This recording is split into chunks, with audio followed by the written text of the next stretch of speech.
Test 1. Difficulty level, average. The knowledge presented in my previous lessons is fully sufficient to pass a typical Excel test carried out by companies to check your Excel skills during job interviews. In the folder with the exercises for the Excel courses, I have put some authentic Excel job interview tests that are used in companies to examine job candidates. They don't cover all the topics presented in this course, but they allow you to practice the tests. Some tests, including this one, require you to enable macros. The optimal plan of action is to complete all the lessons from the Excel for Beginners and Advanced Excel courses available in this channel, and once you've completed them, do the tests to check your knowledge. Only watch this video if you had problems with the test or want to check your results. Let's open the first test. The Excel tests for job interviews are usually prepared by a company Excel guru. The bad news is that these kinds of people typically want to show off how amazing the company is at Excel, and the tests are often quite difficult. In some cases, the position you're applying for is not as demanding as the test suggests. The good thing is that nobody, or almost nobody, gets 100%, so if you manage to complete almost everything, you should be proud of yourself. In this test, we have some welcome information. Hello! Below are 6 tasks with increasing difficulty.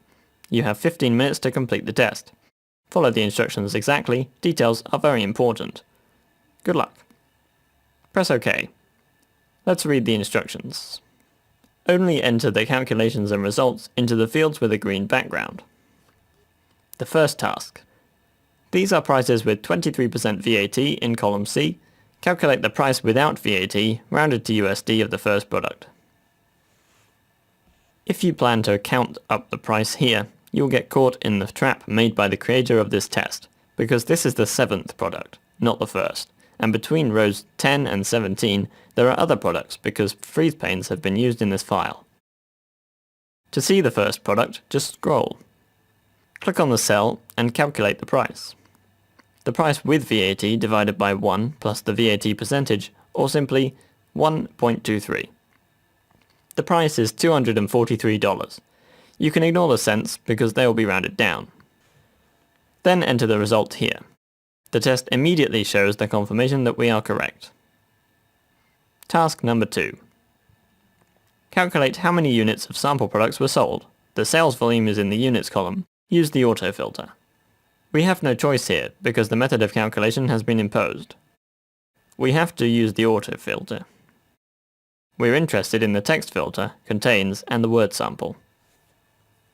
We should add up the units. Here there is a field with a green background, which is a small clue. When we use the Alt and Equals shortcut to add up this column, Excel automatically suggests a subtotal function, not the sum. The subtotal function ignores any data hidden by the autofilter. If you use the sum function, the calculations will be incorrect. The correct result is 133,000. Now I'll show you what would happen if we used a regular sum function. The value is twice as high because it includes the hidden values. Delete this value and enter the correct result into cell M3, 133,632. The result is correct. I wrote the result manually here, not the formula equals E49, because when I turn off the autofilter, the value of the sum changes. All the unhidden cells are also added up and the total changes. Task number 3. What is the share of ASD product in total sales value? Let's find an ASD product. Control F. This text appears in the command, then at number 27. We should check if there are more products like this in the table. Fortunately not. We can temporarily mark it with a different background color. The question was about its share in total sales. We don't have the sales value in the data, but we do have the prices and sales in units. First, we have to count the total sales, then divide the sales of the ASD product by this value. To calculate the total sales, use the SUMPRODUCT function. The first table is the price table. The second table contains the units data. I use Ctrl, Shift and the down arrow to select the whole table, but I need to make corrections here. The range should end at row 48, not 49 where the total is.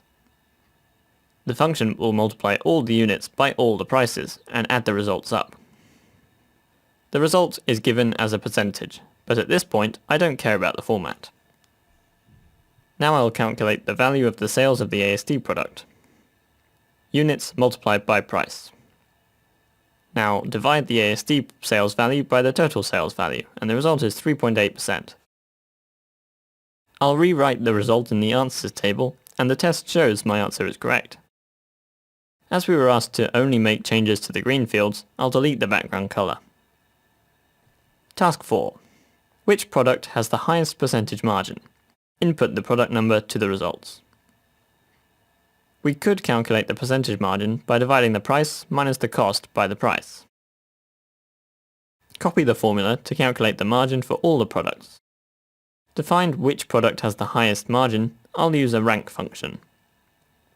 I want to find the rank of the margin that is on the list. Use absolute addressing in the list, press F4 and then OK. Double-click and copy the formula down. I have the first product and its number is 26.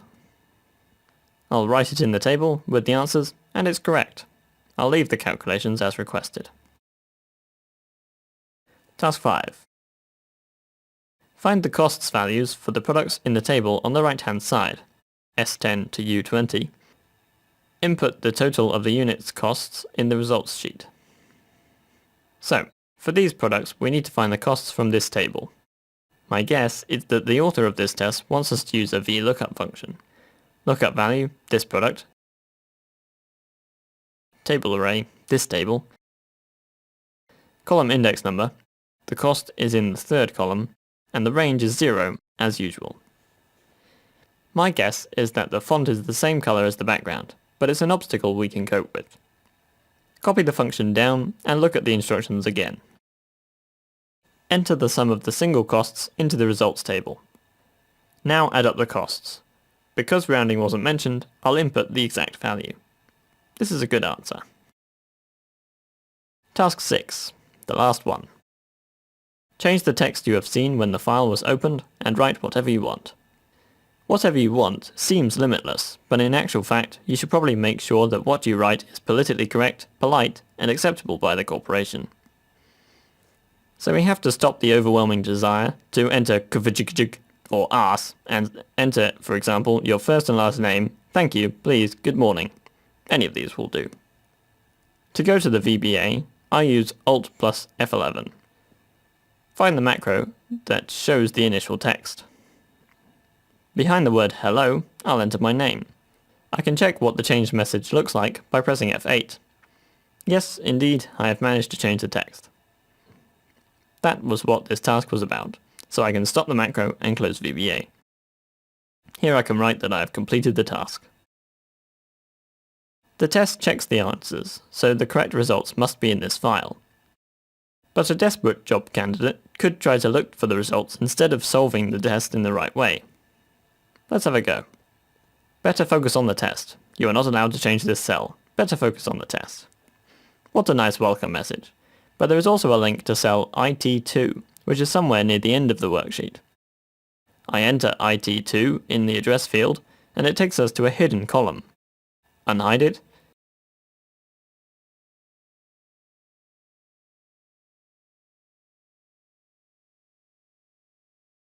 It turns out that the columns are narrowed, not hidden.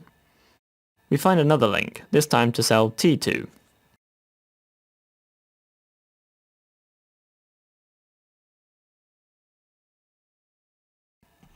In cell T2, we find a link with a reference to an answer sheet, and cell A1 in this sheet. When trying to unhide this worksheet, it seems the command isn't active, which means that the sheet is hidden by the VBA. To unhide it, we have to activate VBA, using Alt F11 for example. Then Answer Sheet, and in Properties we find Visible, where the Very Hidden option has been chosen. Hidden means simply hidden, allowing you to unhide sheets by simply right-clicking on them and selecting Unhide. Very Hidden only allows you to unhide things using VBA like we just did. Select Visible and finds all the answers here. Using this data, we could cheat the test. We could also only enter links to the answer sheet without unhiding it. Just delete the whole function, leaving only the link. As we do not want to spoil the formula, we should do it in another cell. This answer would be unethical, but it also proves good knowledge of Excel, which could be appreciated as long as the testing person has a fairly open mind, which we shouldn't count on. I'd also like to add that if the instructions tell you, for example, that the calculations and the results should only be entered into the cells with the green background, then even if the use of another range was justified or led to a faster result, you should still adhere to the demands. During tests and interviews for corporations, we have to prove that we can adapt to this kind of work. One of the necessary features is the ability to follow instructions with full commitment and only reasonable objections. One of our subscribers wrote, "What previously took me 8 hours is now possible in just 1. Send the link to this course to your friends. We're sure that they will appreciate your recommendation."